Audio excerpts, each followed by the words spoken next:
I have just learned that some big congratulations are in order. The one and only Casey from Brick by Brick Wealth is now monetized on YouTube. Congratulations, Casey. Thanks. I'm really excited. I woke up today and it said your YouTube, whatever it's called, has Eligible. been approved. Yeah. And monetization, I was like, oh my gosh. So I'm pretty stoked about it. My goal was never to be monetized on YouTube. Never. That was never my goal. It was always to just put out good content, help people. But it's still a really cool thing. So I'm kind of excited about it. Yeah, you should be. It is quite the accomplishment. I still think it's what 1,000 subscribers in like 4,000 watch hours or something. Yeah.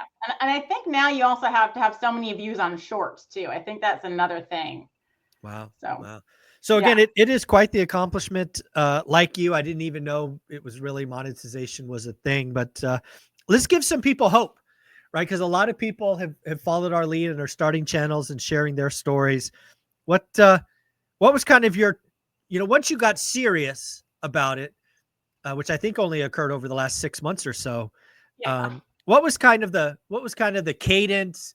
Was there any tricks or hacks that really allowed you to kind of to get the watch hours and the subs? So my sister, she teaches how to grow on YouTube. And so a long time ago, like 2020, I think, or maybe 2019, I took her course on how to grow on YouTube. And it was so daunting, Michael, the thing do. You know me, and I have been so hesitant to do YouTube because of the amount of work that's required. So back then around 2020, 2021, I put up a handful of videos, and if they're still there, if anyone wants to go back and see, like, I was so bad on camera, it is laughable. But I left them there. I don't care. Blake's like, you got to delete those videos. I'm like, it's fine. I don't care. They're still good content. I did like 5 or 6 videos and then I kind of stopped because it was so much work. It was so difficult. And then recently in the past 6 months or 7 months, I said, okay, I'm going to go back to YouTube. I'm just going to do it. I've been on camera now for 5 years. It's a little more natural to talk than it was before. And I really just put up a handful of videos. So to have made, the monetization, and I have over 3,000 subscribers now. One of my videos that I did went really well. I had 50,000 views on it. I'm like, oh my God, which is really good for such a small channel like mine. Oh yeah. But like you asked for tricks and stuff. Well, when I took my sister's course to grow on YouTube, the goal is to, if you want to get views and all of that, the goal is to try and find content that people are looking for, right? Yep. You can't just make content that you want. You can, but it's not always going to get the views. So if you're looking to get views, you have to make content that's searchable, since YouTube is a search engine. So after doing a lot of research and learning the way she told me to do it, I found a video. Funny enough, it's the one she helped me find because she's the expert. It was on appliances, the best appliances for rental properties. And it seemed that this one had a lot of interest, but not a lot of videos on it. So I made that one. And I'll tell you, Michael, it didn't do well for the first couple of months, but all of a sudden, like, I woke up one day and it was at like 30,000 views. And I'm like, oh my gosh, what's happening? And it's still climbing to this day, which is so cool. So, it does suck when you work so hard. Videos take so long to make and to script and to film. And you saw me moving around all my lights. They were all in the frame right now before we started because I was filming the other day. It's a lot of work and editing and all of that to get like 5 views, 10 views, 100 views. It sucks. But a video like that, when you work really hard at it, gives you and gave me the drive to want to make more. When you put your heart and soul and spend so many hours making content for no one to watch, it does blow. So it was, very exciting to see that one blow up for me. It's not like a viral or anything. And I put out a video on, Thursday. There'll be another one going out this Thursday. I really like YouTube. And what I like about it versus Instagram, where I've really been for the past 5 years, is that I'm able to actually provide valuable information. I can provide much more info to people and help them in a long form content. Instagram, when I first started, I would do a lot of informational content to help people with real estate, but that wasn't what people wanted, and they still don't. That's why I'm a small Instagram channel. People just want inspiration. They just want the feel goods. And I'm not really about that. And I've never really been. I really like giving the information, helping people with what they need to know, not the puffery stuff that people like. So I'm excited to get back into YouTube and provide value every week with long form content, because that's where I shine. That's the information that I'm good at giving. I'm not good at the puffery and, blowing up people's egos and my ego. Like, I just don't care about that. So Right. I'm excited. I've got monetized. That's really cool. I'm not, looking forward to the income, but it is, Yeah. it's small. It's an accomplishment. I mean, yeah, it's really cool. I mean, I'm on your channel now, right? 3,600 subs. Cool. That's pretty cool. 257 videos. How many of those videos do you think were pre getting serious? Because I think that counts shorts as well, I think. Yeah, it does. And a lot of those videos, Michael, are my testimonials. So I probably have like 100 testimonials for my coaching program on there. And I just put them on there. My sister, the expert, said that you shouldn't have those. They'll mess up your algorithm. But my goal was never to be monetized. So I didn't care about having low view count on things that aren't searchable. But a lot of those videos are testimonials. And I've probably only really done maybe 15 real videos, and the rest have been short. Nice. Well, let's kind of break that down, because again, I really consider you on YouTube kind of having two starts, right? There was the one after you taking your sister's course and advice, and then there's the one more recently. What has changed? For example, are you editing more or less now than before? Are you doing more scripted now than before? Like, what are some of the, if anything, the deltas between the first time you started, and this latest start? I think the biggest noticeable thing, and anyone can go look and give me feedback for sure, is just my confidence on camera. Like, I talk better. I feel like I talk more natural now about the information that I'm giving. It's always been scripted. I even in the beginning had, what are those things? Like the teleprompter? Teleprompters, yes. I would script it down to the teleprompter, and like, that's just not authentic, and it was really hard to deliver that. So I was doing tons of edits. I still edit, but I edit less. I learned now, I still script my videos to leave out a lot of ums and wells and thinking and going off on tangents that people don't like. I still do script my videos, but I write them all out. I deliver them in a few sentences, and then I refresh what I'm talking about. I want to make sure I'm staying on topic, and then I'm really just concise with the information, because people don't have a large attention span. And when you provide tons of content and you go off on tangents, or you too many ums or whatever, they're out, And so if I want to really deliver a bunch of detailed information in a short amount of time, I have to write it out. So I still write it out. I know my sister and other YouTubers, they bullet point and they can just go off the cuff. I'm not quite there yet. Another thing that's different between now and then was my camera. Like, I bought, I have two DSLRs, but my new one is like a Alpha 4 Sony. It was like $5,000 for the setup and the lenses and the filters. Before, I had an old like TI3, which I've had for 15 years. So the video quality is better. I have like that microphone back there on my desk is the one that I use for videos. This is another good mic that I use. I just keep this in on my desk for talking, on my computer. I'm not switching stuff out a lot. So the camera, I think, is important. The audio quality is much better than before. And I'm also trying to insert little fun things. Like, I'll say, like, I have to take a sip of my iced tea. So I'll add a little fun element that I do in every single video. And after the third video, people already noticed that, and they put that in the comments, like, oh my God, you're, drinking your iced tea in your, like, every certain point in your video. Just little things to kind of make it my own. I'm trying to do that I've learned from watching, hundreds of hours of, probably thousands, a lot of hours of YouTube videos. I see what the top content creators are doing. So I'm like, okay, well, maybe I can emulate a few of those things to, to help my videos be more catchy, or just have my own kind of vibe to it. Well, I want to get a level of work, or a level of effort. Your last video, the last one that I see, is the ABCD neighborhood classes explained.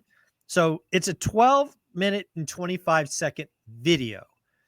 But help me break down the effort level. Like, how long did it take you to kind of, in your words, script it? How long did it take you to record it? How long did it take you to edit it? Give people, and myself included, a feel for the level of effort.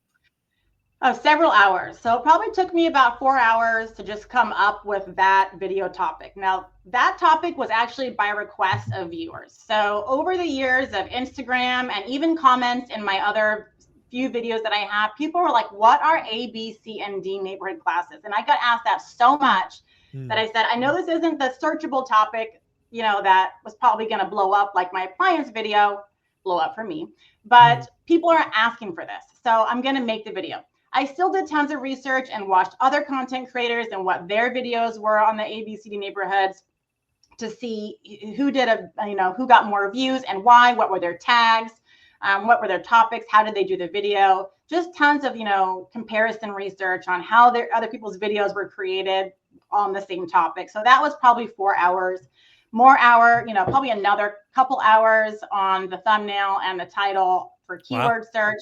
And then definitely another few hours for writing the script, rewriting it again. And then I had to record the video twice because the first time I recorded it, my mic wasn't working. It was picking up camera mic. It was, so I'm like, oh, and it sounded tinny. And so I was so mad. I had to get ready and set my room up again and refilm.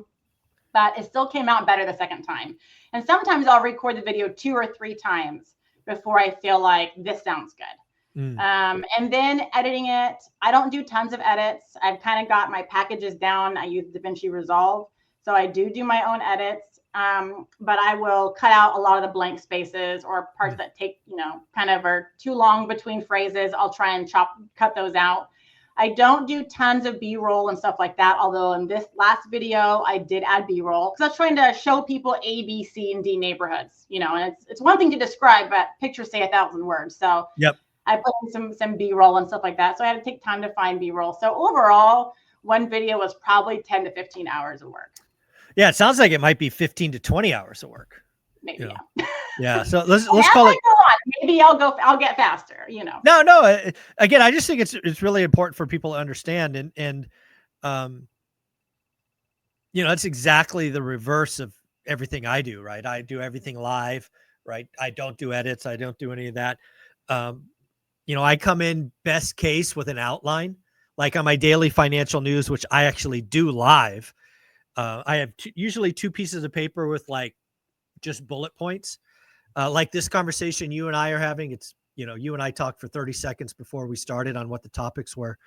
So there are lots of ways to get after this. I also see that you do some interviews, like you interviewed Frank, the REI, Frank Old Guy REI, it looks like about 7 months ago. I did that at your show last year. Oh, that's right. That's why I noticed that background now. That background looks familiar.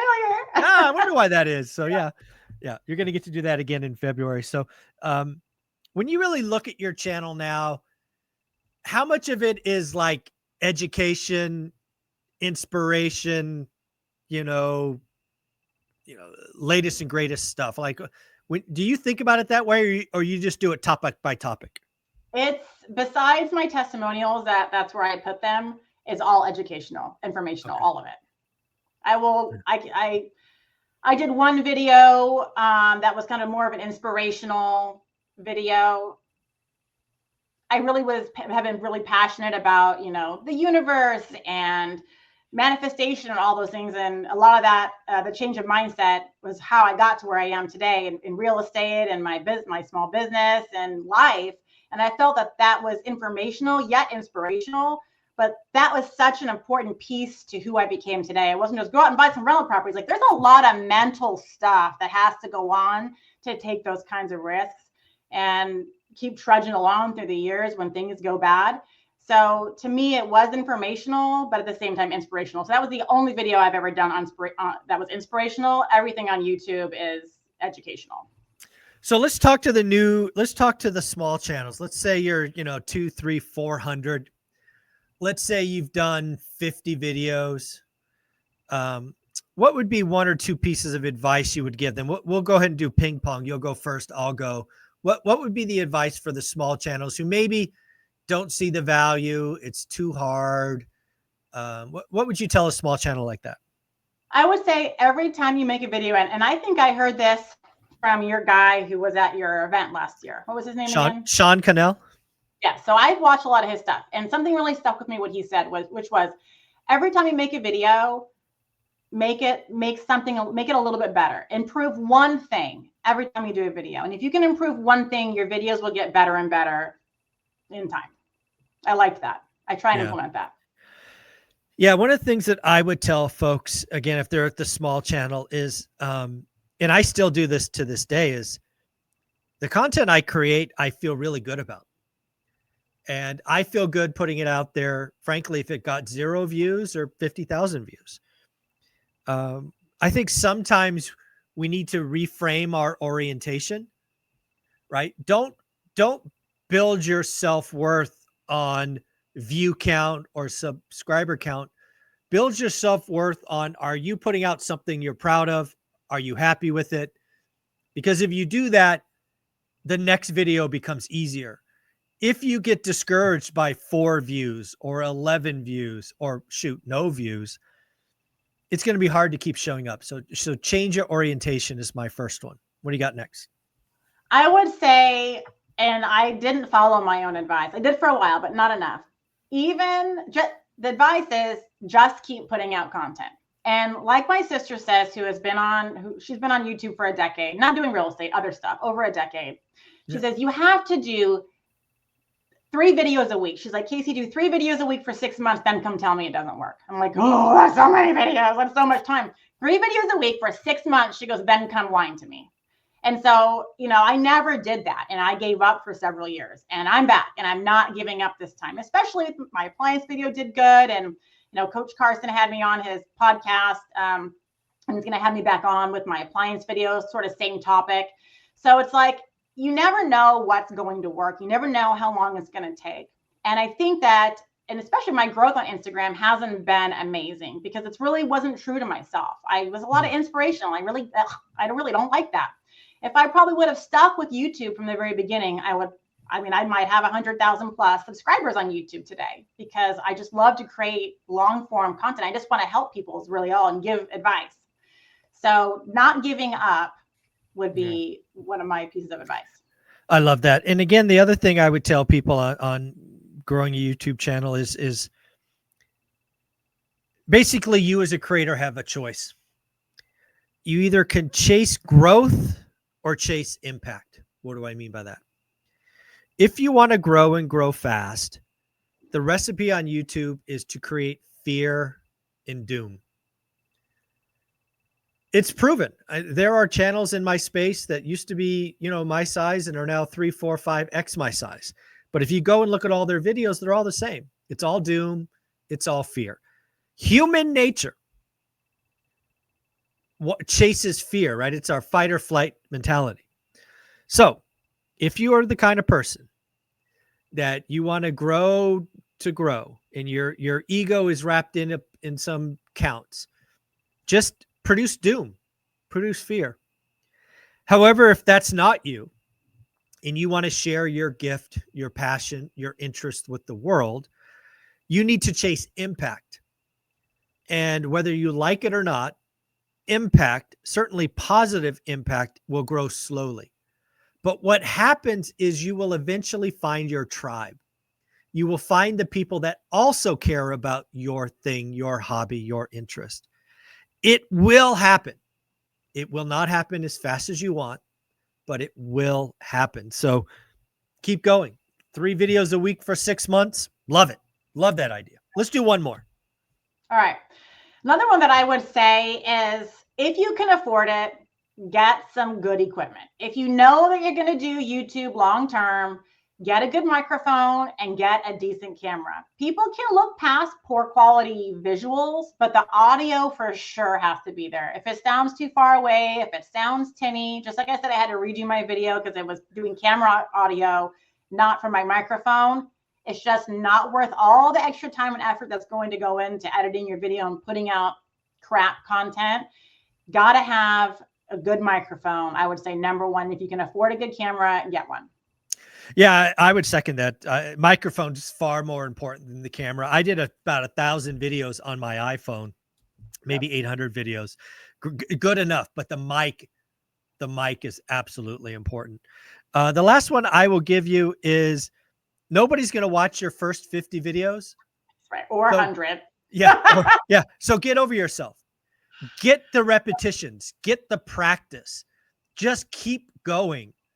And to your point, don't delete them, right? Because you'll look back at them someday as well and go, oh my God, I can't believe I did that. I would also tell people, at least with the first 50, don't edit your videos.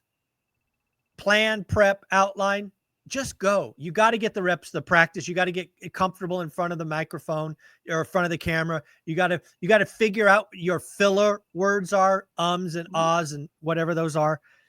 You got to get comfortable with silence or pauses. Just do the work. Becoming monetized on YouTube is possible in any niche if you do the work. Also, if you're in my community, I truly hope you chase impact, not fear, not doom. But it's out there. Lots of people do. Casey, you're amazing. Congratulations on getting monetized. That is amazing. Where can people find you? People can find me on YouTube. I try and put out a new video every Thursday, Brick by Brick Wealth, and on Instagram as well, Brick by Brick Wealth.